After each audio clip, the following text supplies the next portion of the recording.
Ja kolmannessa jaksossa seurataan ajopäivien 4 ja 5 tapahtumia. Tervetuloa mukaan!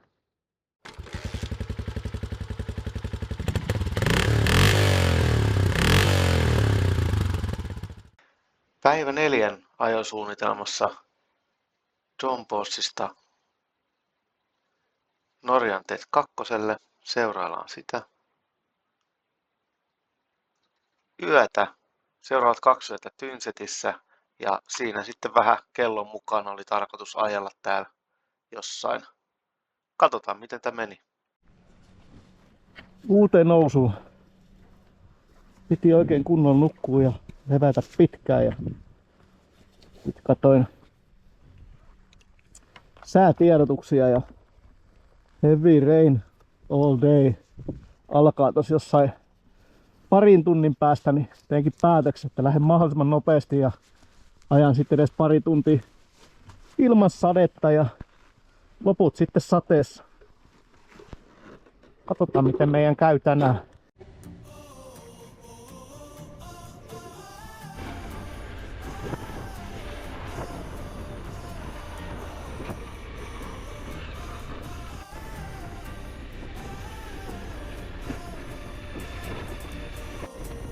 Vieläkin maisemat jaksoi ihastuttaa, toki niihin pikkasen oli jo tottunut. Teetti reittiä siinä ja eilen vierailulla ollut Plohoon huippukin näkyi siellä hienosti taustalla.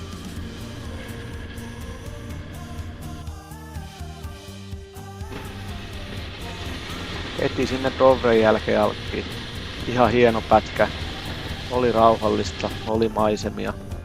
Eilisen päivän turistirysä ahdistukset unohtui kyllä aika nopeasti. Varsinkin tämän loppureissun aikana, että siellä sai sitten loppureissun ajalla aika rauhallisesti.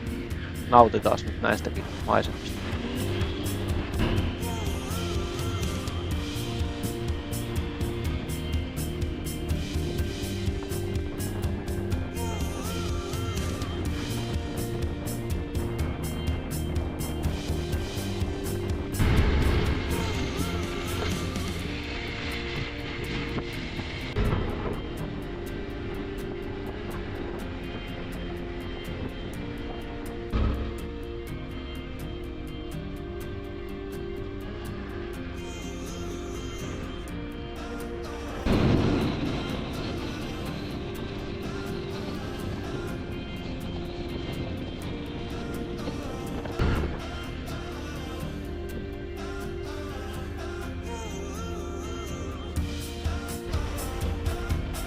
No niin.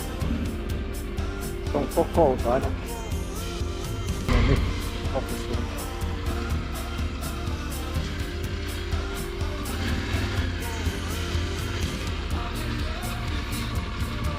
Sitten samat asiat.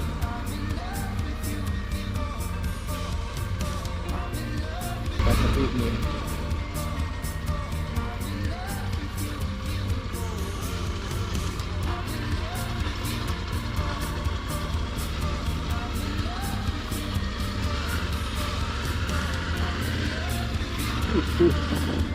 Ja kummattelkas enemmän. Eka kerta tällä reissulla tulee vähän tämmöstä pienempää työtä.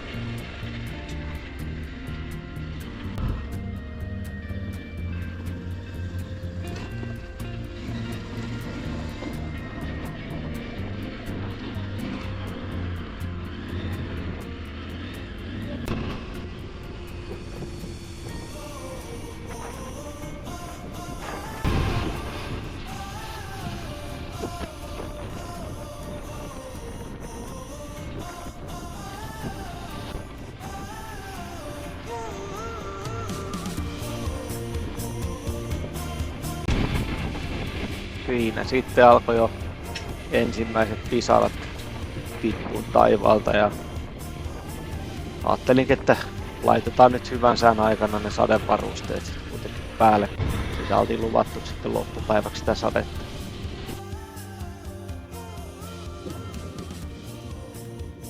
Sadekammat päälle, kun ekat pisarat tuli. Mulla on mielenkiintoinen loppumatka.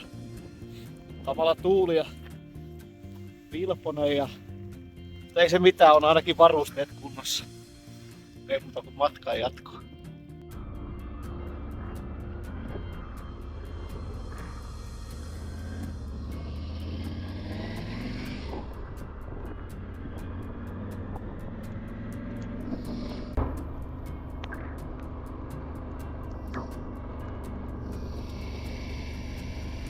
Siitä vähän ekstreme mäkihyppy.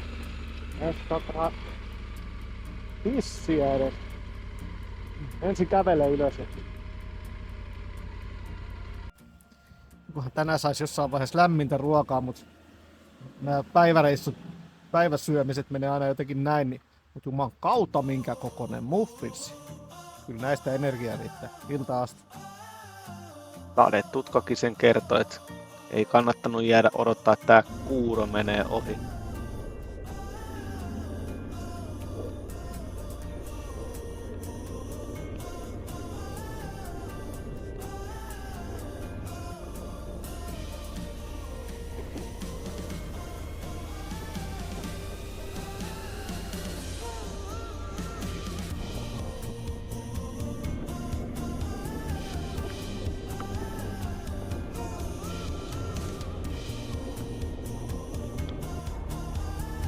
Välillä taitaa olla.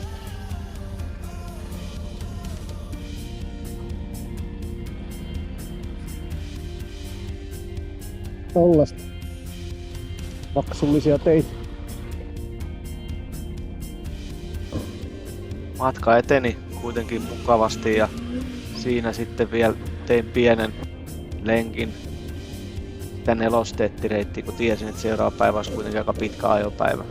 Mutta tällä kertaa oli hotellilla jo kello 3, niin oli ihan mukava ottaa vähän iisimpi ilta. Siinä sitten lämmintä ruokaa ja varusteiden kuivaamista keinolla millä hyvänsä.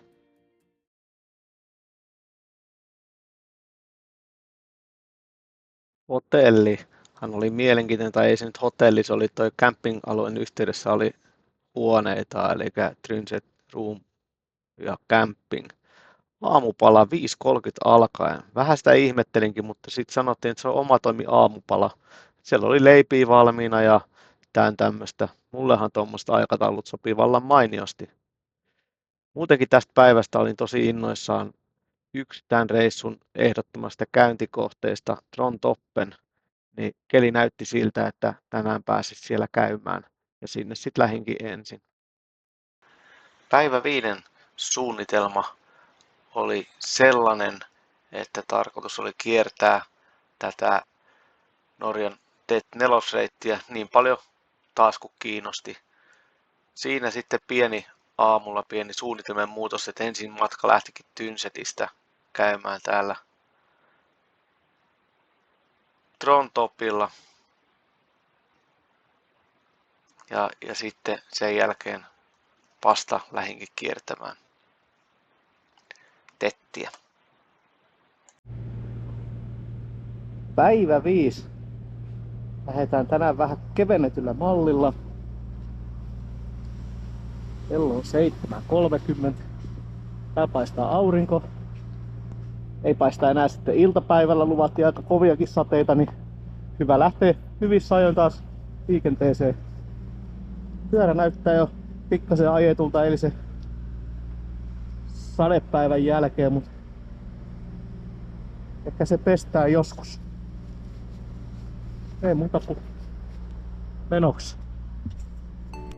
Heti aamutuimaan tajuntaa koeteltiin todella suurella potkukelkalla. 11,6 metriä pitkä, 5,2 metriä korkea ja lähes 4 metriä leveä.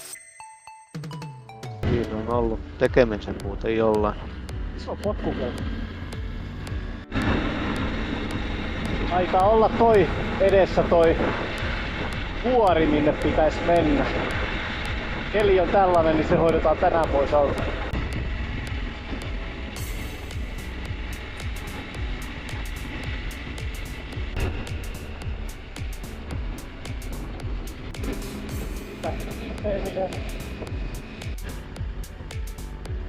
Näitähän tää riittää sitten. Kiipeäminen vuorelle alkoikin sitten ja hauska matka tuli. Pilvetkin tuli vastaan.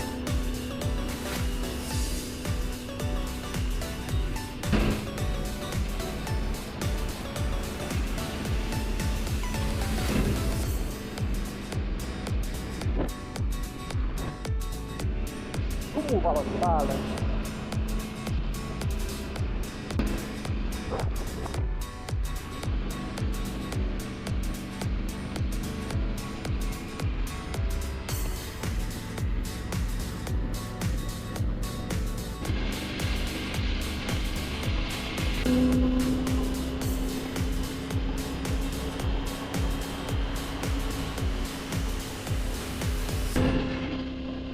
Mä koittaa keskittyä ajamiseen eikä maisemiin. Aivan käsittämätön maisema. Ei nyt maisemaa näin, mutta pilvet hienosti. Sitten läpi tos ajettiin äsken ja kauhea. Ei nähnyt yhtään mitään. Huhhuh.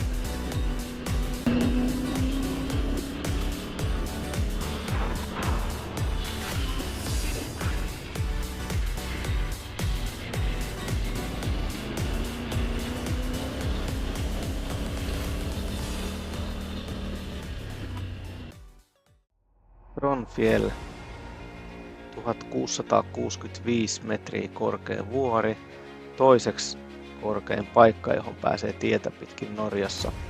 Korkein ilmeisesti Juvashytta.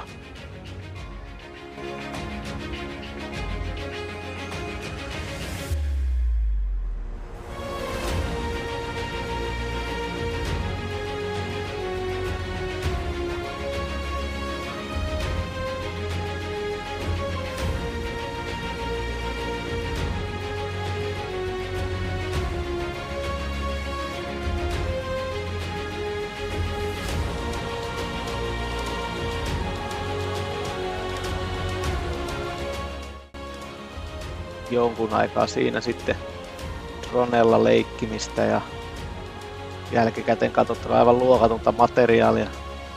Siinä sitten vielä epätoivoinen yritys vähän active-trackia, että olisi saanut dronen seuraa mua, mutta jotenkin se hävittää aina siinä vaiheessa, kun pistää kypärän päälle ja lähtee ajamaan. Siinähän lukee, että se seuraa vain ajoneuvoja ja henkilöitä, niin se on joku kannanotto ilmeisesti tohon yhdistelmään.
Paikka.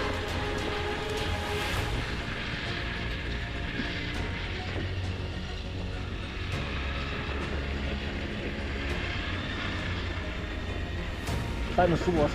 Yksi moottoripyöräily oli ylhäällä kun mä menin.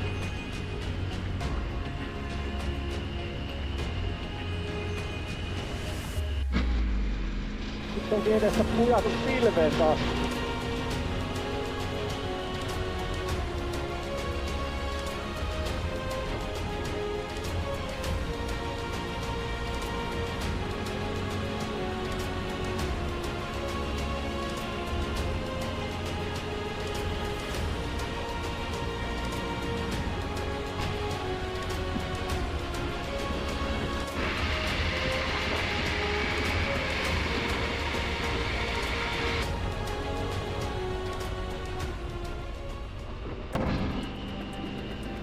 Nyt päästiin pikkuhiljaa siihen ajoreitille ja toi yksi ylimääräinen kieppi siellä vuorella, niin se oli 3 tuntia kaiken kaikkiaan. Niin tiesin, että siinä onkin sitten loppupäivän ajamista, jos koko reitin meinaa ajaa. Mut se olikin tarkoitus, että katsoo fiiliksen mukaan ja kellon mukaan.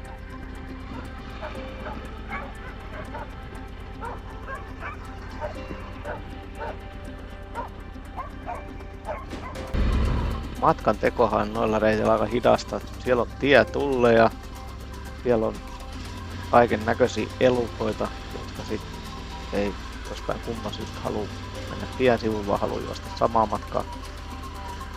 Tosin tää oli hyvää treeniä tulevalle lammaspaimenen uralle.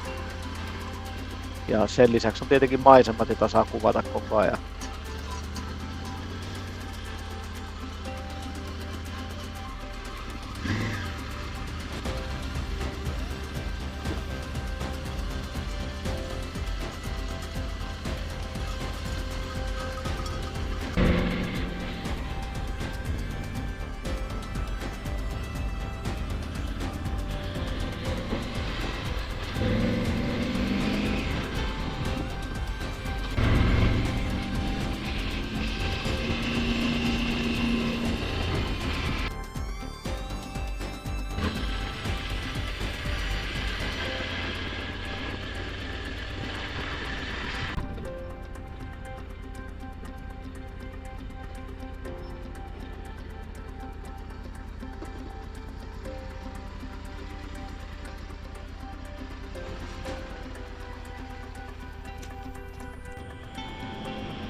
Vähän välipalaa jostain kaupasta ja siinä sitten paikallinen tuli kehumaan pyörää ja toivotteli, kun hänelle ei ole muuta kuin moottorikelkka.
Rouroksen kunta.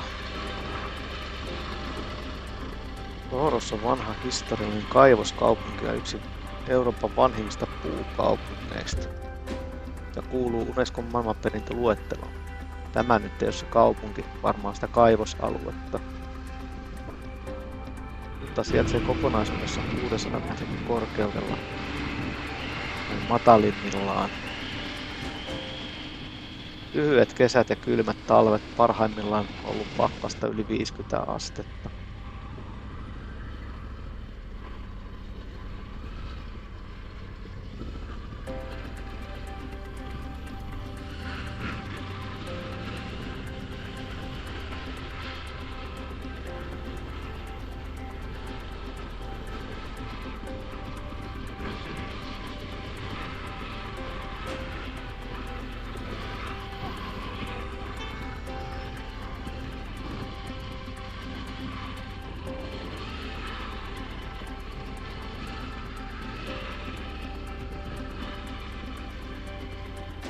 Kaupassa kun ei ollut muffinseja, niin piti vielä pysähtyä yhdelle huoltikselle syömään sellainen, että jakso ajella loppupäivä.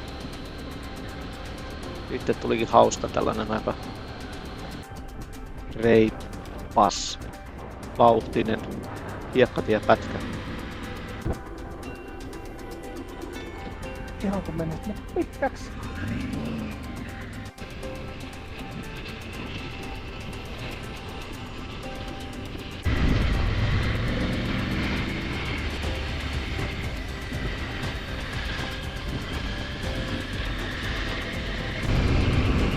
Seuraavaksi olikin vuorossa taas tosi mukava pätkä. Oli hienoja maisemia, oli rauhallista. Tiekin oli kun vuoristorata, mentiin ylös ja alas ja sivuille ja tän tämmöstä näin. Se vaan, että varovainen piti olla, että tollakin pätkällä, no toki se oli ties kuinka pitkä, kymmeniä kilometrejä varmasti. 2 autoa tuli vastaan ja tie on kapea, niin se tulee yleensä aika nopeasti, niin ei ihan semmoinen rallivauhti kannata noilla teillä.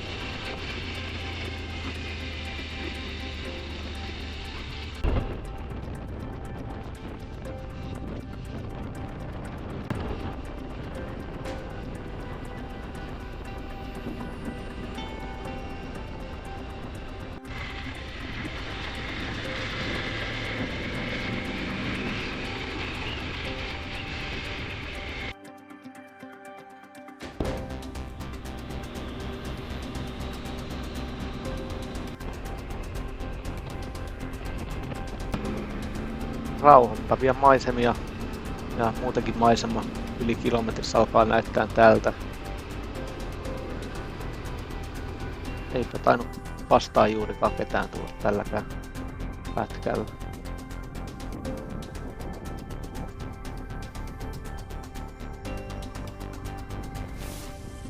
Vesisateitahan siinä sit jo alkoi itse jännittää, että miten ne osuu kohdalleen. Puurotyyppisiä ne samas oli, mutta sen näki sitten hetken päästä, osuko puuro kohdalla.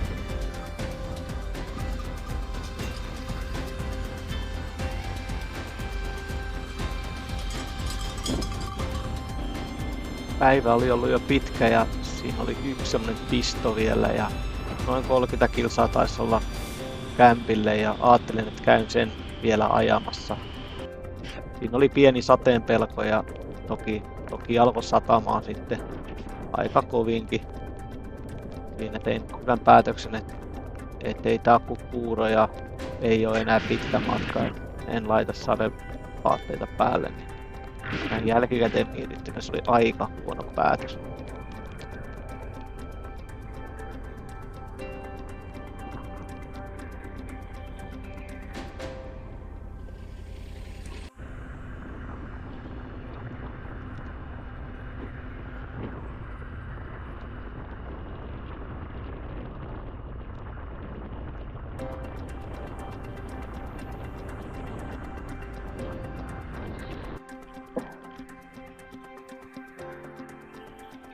Se loppumetreillä alkoi satamaan ja ajattelin, että ei jaksa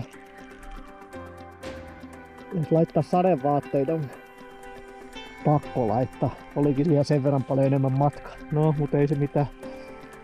Pian pääsee kämpille, niin kuivatellaan taas sitten. Sama oli viime reissun jälkeen eilen, niin kaikki vaatteet märäti.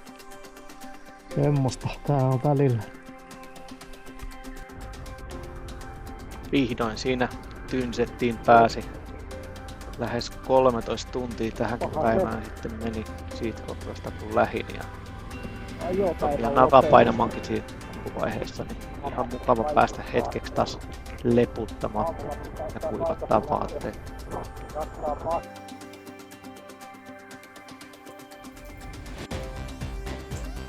Hanskat kostu vähän.